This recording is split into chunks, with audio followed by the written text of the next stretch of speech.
வணக்கம் வணக்கம் எல்லாத்துக்கும். நான் சந்தனா பேசுகிறேன். சந்தனா ரவாங்கலேருந்து பேசுகிறேன். ஓகே, கேன்சர் பேஷண்ட்டுக்கு தான் இந்த பதிவு. நான் கேன்சர் பேஷண்ட்டுங்கிட்ட நிறைய பேர்கிட்ட சொல்லிட்டேன்.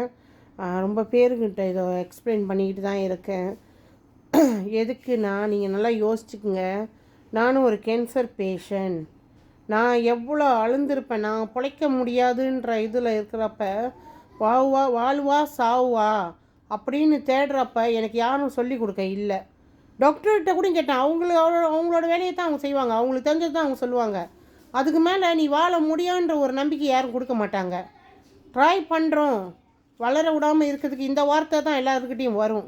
ஆனால் இன்றைக்கி நான் உங்கள்கிட்ட தைரியமாக சொல்கிறேன், வாழ்கிறதுக்கு வழி இருக்குது. நம்மளுக்கு செகண்ட் லைஃப் கிடைக்கும், நம்மளால் வாழ முடியும் அப்படின்ற காரணம் என்ன நான் அனுபவிச்சிருக்கேன். நான் இன்றைக்கி நிறைய பேர் குணம் அடித்து கொண்டு வரேன். இந்த கேன்சர் சீக்கில் நிறையா பேர் குணம் பண்ணி கொண்டு வரேன். குணம் அடைஞ்சவங்களும் இருக்காங்க. நானும் குணம் அடைஞ்ச ஆள். அதனால தான் நம்பிக்கையை நான் உங்களுக்கு கொடுக்குறேன். நான் பிஸ்னஸ்க்கோசரம் பேசுகிறேன், இல்லை காசுக்கோசரம் பேசுகிறேன்னு நினைக்காதீங்க. மனிதாபிமானத்தில் பேசுகிறேன். நானும் ஒரு மனுஷால் அந்த நிலைமையில் இருந்தேன். கேன்சர் பேஷண்ட்களோட சிச்சுவேஷன் என்னன்னு எனக்கு தெரியும். அவங்களோட வலி என்ன, அவங்களோட வேதனை என்னன்னு எனக்கு தெரியும். நான் பட்டேன். இன்றைக்கி நான் நல்லா இருக்கிறேன்.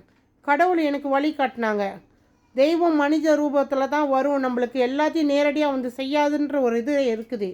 அது எனக்கும் பொருந்தும், உங்களுக்கும் பொருந்தும். ஸோ எனக்கு காட்டின வழியை நான் உங்களுக்கு திருப்பி காட்டுறேன். நல்லா இருக்கிறதுக்கு நீங்கள் ட்ரை பண்ணுங்கள். நான் உங்கள்கிட்ட அப்பயும் சொல்கிறேன், கேன்சர் வந்துருச்சு, கேன்சருன்ற சிம்டம் தெரிஞ்சாலுமே வெயிட் பண்ணாதீங்க. ஏன்னு சொல்கிறேன்னா, நான் அந்த இடத்துல இருந்து என்னென்ன நடந்துச்சுன்னு எனக்கு தெரியும். நான் ஒண்டி பார்க்க கிடையாது. என் கண்ணு மணிக்கு நிறைய பேரை நான் பார்த்துருக்கேன். நிறைய பேர் இறந்தவங்கள பார்த்துருக்கேன். அப்போ அந்த எக்ஸ்பீரியனை தான் உங்களுக்கு கொண்டு வரேன். கேன்சர் சீக்கு உங்கள் உடம்புல இருக்குது சொல்லிவிட்டு அடுத்த நிமிஷம் நீங்கள் உங்களோட வேலையை ஸ்டார்ட் பண்ணுங்கள். இன்னமும் நிற்காதீங்க, மூட நம்பிக்கையாக நிற்காதீங்க. இன்னும் கன்ஃபார்ம் பண்ணலை, இன்னும் இதை டெஸ்ட்டு அந்த டெஸ்ட் பண்ணுறதுக்குள்ளே அது வளர்ந்துடும். அவங்கள சொல்லுங்கள், நீ கேன்சர் நான் கன்ஃபார்ம் பண்ணுற வரைக்கும் வெயிட் பண்ணு, அது வரைக்கும் வளராமல் இருக்கும். கேன்சர் எனக்கு அடுத்த ஸ்டேஜ் போகாமல் சொல்லுங்கள். சொல்ல மாட்டான், ஏன்னா அது வளர்ந்துடும். அப்புறம் நீங்கள் 4ஆம் ஸ்டேஜ் 3ஆம் ஸ்டேஜ் போய்ட்டுன்னா, அப்போ நான் உங்கள்கிட்ட நல்ல விஷயத்த சொல்கிறேன். உங்களை காப்பாற்றுறதுக்கு வழியை காட்டுறேன். நான் பொய் சொல்லலை, நீங்கள் புரிஞ்சு நடந்துக்குங்க. நான் நல்லா ஆகணுன்னு தான் சொல்கிறேன். நீங்கள் கெட்டு போகணுன்னு சொல்ல கிடையாது. ரொம்ப பேர் இன்னமும் அப்படியே தான் நிற்கிறீங்க.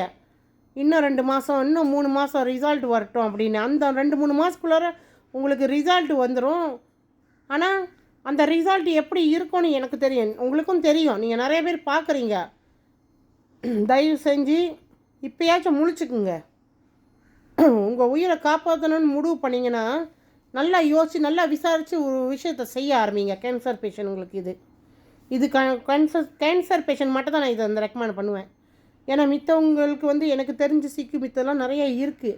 பட் கேன்சருன்றது என்ன ஸ்டேஜ்னு எனக்கு தெரியும். அதனால் நான் சொல்கிறேன். அதை பற்றி இன்னும் மேலும் தெரிஞ்சுக்கணும், எனக்கு புலனம் பண்ணுங்கள். என் புலனம் எண் கோசம் 4 29 கோசம் 4 818. சந்தனா ரவாங்கலேருந்து பேசுகிறேன். நன்றி. எல்லோரும் எப்போதுமே நோய் நொடி இல்லாமல் ஆரோக்கியமாக குணம் அடைஞ்சு வரணும். நான் தெய்வத்துக்கிட்ட எப்போதுமே இந்த பிரார்த்தனை பண்ணுறேன். முக்கால்வாசி கேன்சர் பேஷண்ட்டுக்கு நான் அந்த பிரார்த்தனை பண்ணுறேன். தயவு செஞ்சு இப்போ இருக்கிற இந்த அழிவை காப்பாற்றுறதுக்கு மனுஷனுங்களுக்கு நம்ம மாதிரி மனிதர்களுக்கு உதவி செய்யுங்க, மீண்டு வர்றதுக்கு அப்படின்னு நிறைய வேண்டுறேன். நம்ம எல்லாருமே சேர்ந்து வேண்டுவோம். பார்க்குறவங்க எல்லாம் இந்த வேண்டுதலை செய்வோம். அவங்களுக்கும் சக மனுஷாலி. நம்ம கோவிட்டில் அந்த உயிர் போயிருந்தால் அதோட வழி வேறு.